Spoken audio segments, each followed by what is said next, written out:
simultaneously get 3 editions out of this book addressing GBV within an African context. So that is where we are. We have a lot of programs intended to enrich student experience. We are very aggressive in implementing gender-based violence initiatives and other initiatives that are intended to enhance the student academic acumen inside and out of the classroom. We work very closely with LTD and student affairs, and students are also involved in driving these initiatives and creating an environment that is conducive to learning and collaborations between staff and students.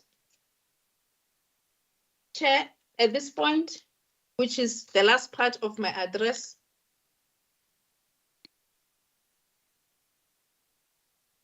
I would like to focus on rationalization and consolidation.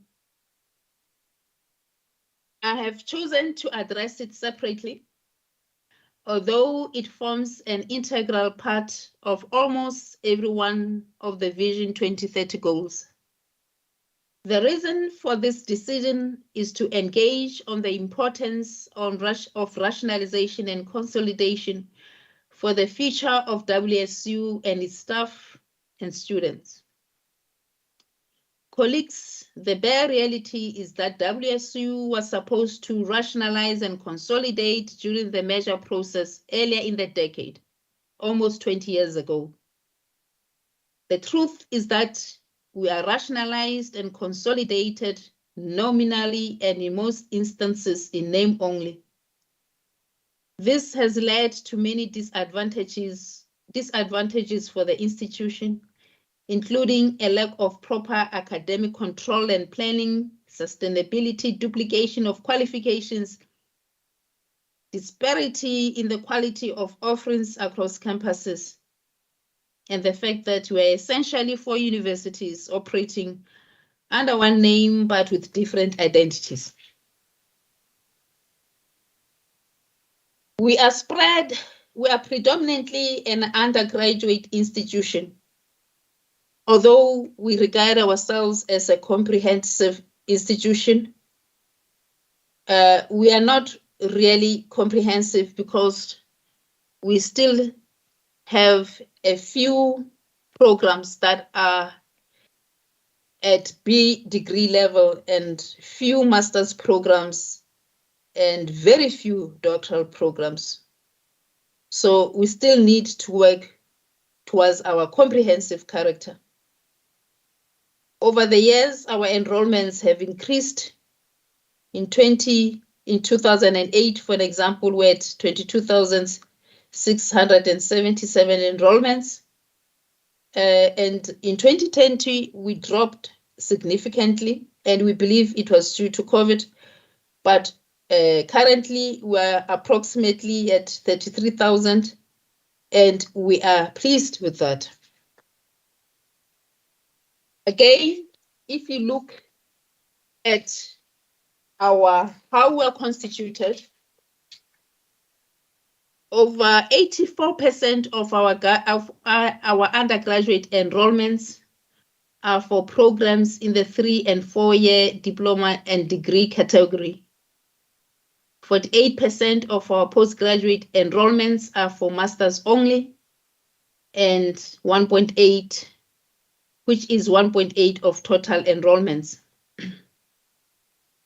And again, something that is very problematic and only happens at WSU is the fact that we have 12 faculties, each with its dean.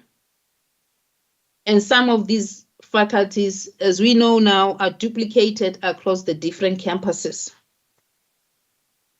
And if you look at our qualification profiles, you will note that our qualifications, because of the way we're constituted, are uneven.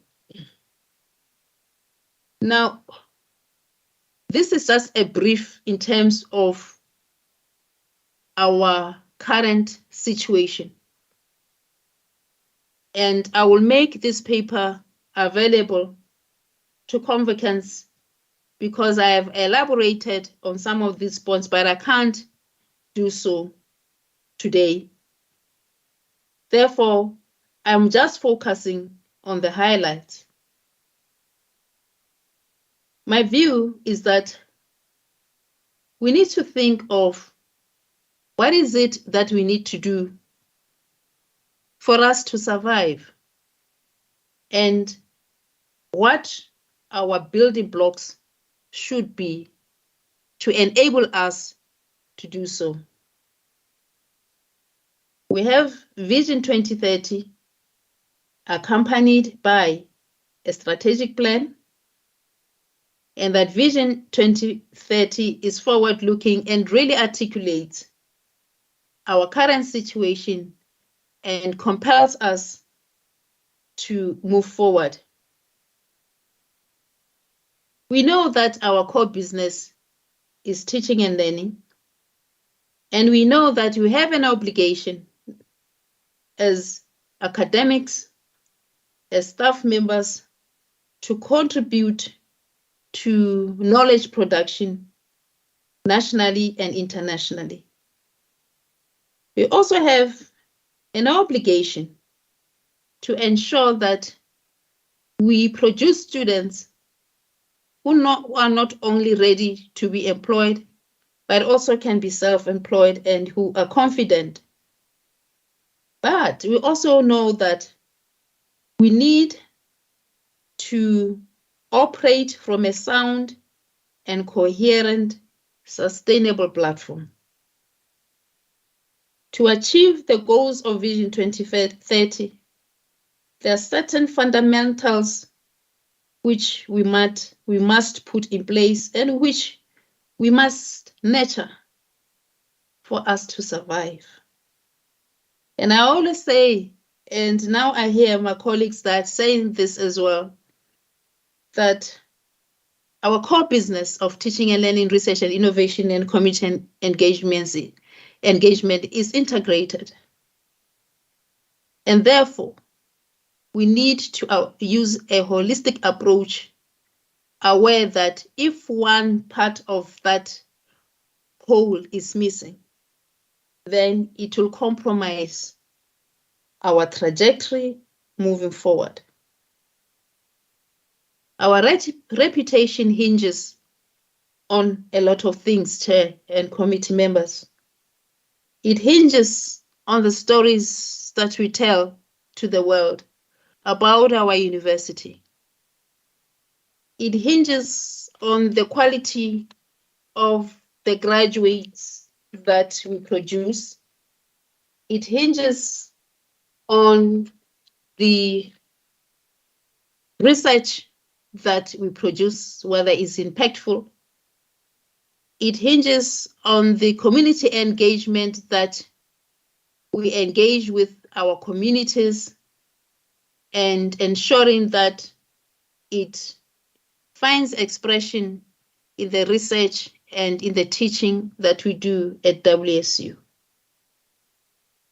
So when we hurt our reputation in any of those factors, it has a very long impact on our institution.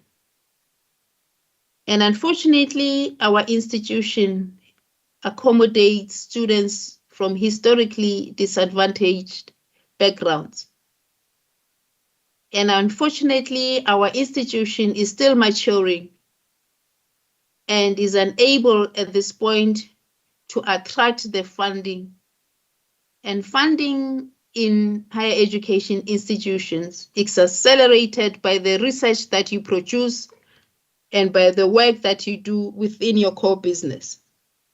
So we rely in the main from money that we get from DHET and other few bursaries that our students hold. Therefore, it behoves us to protect the university and its reputation. regardless of who is or the management of that university. I have indicated that we are in the process of instituting a journal, and we're excited about it, and that we are in the process of producing a book. But there are things that impact negatively on our progress here. And in the main is because of the manner in which we are constituted, because like I said, we have 4 universities in one. I always get reports from academics because they have bought into the idea of registering for their postgraduate qualifications. I get emails almost daily saying to me, how do you expect us to register and complete our postgraduate qualifications, to supervise honor students and master students in some instances, and to complete our postgraduate programs when we also are offering 6 modules or 7 modules. That is one of the things they complain about. They also complain about the fact that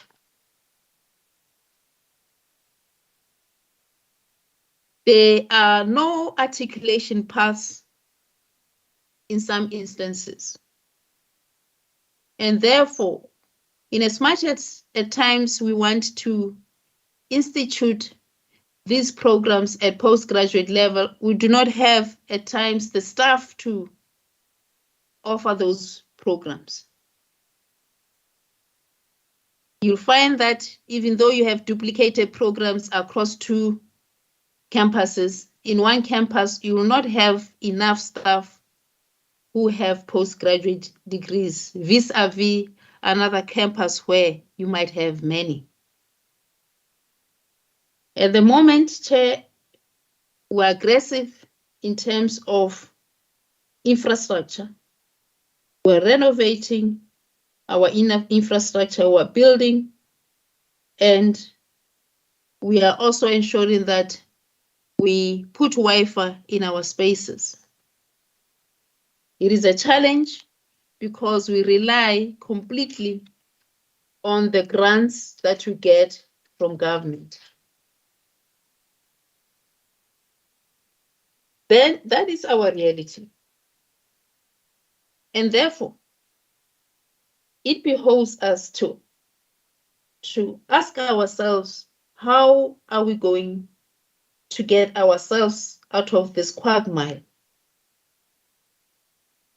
Chair, at the beginning of last year, the outgoing VC wrote to DHEVT requesting, in fact, saying that we would like to take land that was donated to WSU. Now, in terms of policy, as you know, any land must be approved by the DHET. We received a response towards the end of the year. We did not get the land. Instead, certain questions were posed to us that we had to respond to. The first related to our identity. The second related to the duplication of our programs and the unevenness of those programs in terms of quality and support. The third was about our infrastructure plan, and including student residences. Those are just some of the questions posed, which we had to respond to. Fast forward from that, there is a grant that is made available specifically for the so-called historically disadvantaged institutions. WSU is part of the historically disadvantaged institutions like Fort Hare, like Zululand, and strange enough, Western Cape, Limpopo, and Venda. In a meeting with the head, the first meeting that we had last year, whilst I was still acting VC, I was humbled by the question that was posed to me and required to commit. And the question was clear. It said, and I paraphrase, WSU does not use its grants. DHED has taken a policy decision to penalize institutions that do not use grants. You have given us a plan on how you're going to accelerate the use of your grants to do the things that you need to do to be a university in pursuit of excellence. And in a meeting comprising more than 20 people, I was asked to commit to using our grants in line with our strategy, to commit never to return any grants ever. Fast forward to this year, as we were looking at our submission for the grant, we were asked again on issues relating to our identity, duplication of programs, etc. And they were clear to say, we do not have sufficient funding, and that is a well-known secret because of competition of interests. But we are still committed to giving some funding to historically disadvantaged institutions. And it was made very clear that your submission, that part of your submission where you say you need money to rationalize and consolidate, we will give you that money. And we'll, as long as we are satisfied with your motivation, we'll support you. And where necessary, we can even arrange for you to go and meet so that if there are things that you still need to do, you do them, because we want you to rationalize it and ensure that you operate in a sustainable fashion. So that's where we are. Now, as I close, I believe that there are ways in which through Vision 2030 and our strategic plan, we can resolve some of our problems and begin to be able to meet our commitments and become one of the best comprehensive university, one of the best, not the one of the best. First of all, the workload issue is critical. And I always say to colleagues that when we said that people will not lose their jobs, we meant it. And I also always say that if, for an example, I'll take just an example in engineering, even education for that matter. If you have in engineering 7 academics offering the electrical engineering program, and you have 7 in IBICA and 10 in BCC, it means that in total you have 17 academics. And the first thing then people say, but then that means we'll have a lot of academics, and then I say yes. But we need to look at how many modules are there in that program. That's the first point. But the second important one is that we need to do what other institutions are doing and introduce what they call a team approach to teaching and learning, so that you have more than one lecturer offering one module. In that way, you enhance also the experience of your students, because they will learn different, same module, you have different people giving you different ideas and perspectives on that particular module. You have colleagues sitting together, going through the assessment processes, together sharing the marking. And it gives people an opportunity to do what they need to do. Because obviously, you will be offering that module in turns. And when one is busy with her or his part, others shouldn't be staying at home.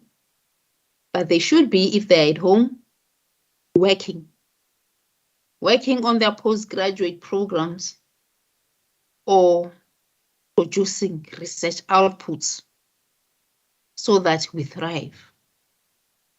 The second thing is we need HODs and managers who create an enabling environment in their department. Academics come and say, I want to go for a conference and I'm told that there is no money. And I say, there's money. No, my HOD says there's no money. I want to go and complete. I said, but there are policies, and why don't you? Now we have a situation where in some instances, people are being discouraged to thrive. And that is something that we need to address. Chair, those are just some of the issues that I think we ourselves can resolve amongst ourselves in ways that will ensure that we move forward. We have the money. It's not a lot, but there is money. We have policies that you put in place that are intended to ensure that our colleagues and our students thrive. We must have highly qualified and capacitated academic staff, and we must not compromise on that one. We must increase our postgraduate enrollments and have more programs at postgraduate level. We must increase our research activity, because although we have increased our research outputs, it's only a few researchers that are productive, because most of our colleagues are not in a position to produce outputs. We must have more equitable workload distribution. I have spoken to that one. And Chair, we must, if we rationalize, we'll be able to vertically and horizontally take care of our articulation, the articulation of our programs. We have students who want to articulate and they find that they cannot articulate, and then they move to another campus. And because our articulation system is bad, they find themselves having to, even if they are doing a postgraduate diploma, they have to find themselves having to register for BA programs because of lack of articulation. And part of the reason is because of our identity. Colleagues, the decisions we now need to make are based on some of the analysis presented. The entire one, the more in-depth one, I'll make available. Still, I want to be clear that we cannot afford to ignore the rationalization and consolidation for the future of this university. Like I said, the minister himself has indicated many of our problems and challenges identified above, even accreditation bodies, are due to our academic identity. And I trust that some of the issues, perhaps that were not clear, have now been answered. We must be unapologetic in moving rationalization and consolidation forward. To refrain would be to jeopardize this institution and the people it serves. Let me thank the WSU community and external stakeholders who stood firmly by us, even during our most trying times of the recent past. Our silence was not a matter of disrespect. I would like to likewise to thank students, parents, concerned bursars, and alumni from whom, we received numerous messages of support and encouragement. Lastly, without staff, WSU would be naught. Your tireless efforts do not go unnoticed. We thank each of you who worked and continue to work with us to ensure that the future of this university, despite criticism and ridicule, we remain committed to the pursuit of excellence, strong in the knowledge that excellence results from the ability to constantly strive to be better than what you do today. I thank you for allowing me and us as a collective to share our story in pursuit of excellence. And thank you, Chair. Thank you, Vice Chancellor. We appreciate your speech. Colleagues, what I think we should do, there is a crisis unfolding outside of people that are affected by RSVPs and they're not being allowed to come in. It would be irresponsible for the executive to sit and proceed. We need time to solve that problem. VC, I will have to adjourn now for an hour until we solve the problem of the people that are outside who say they have RSVP, but they're not being allowed in. So the AGM is adjourned until, what time is an hour? It's 12, so let's take a lunch break. Until 2. Oh, okay, it's adjourned until 1. We will reconvene at 1. Thank you. Let's go to a convocation meeting. Lena,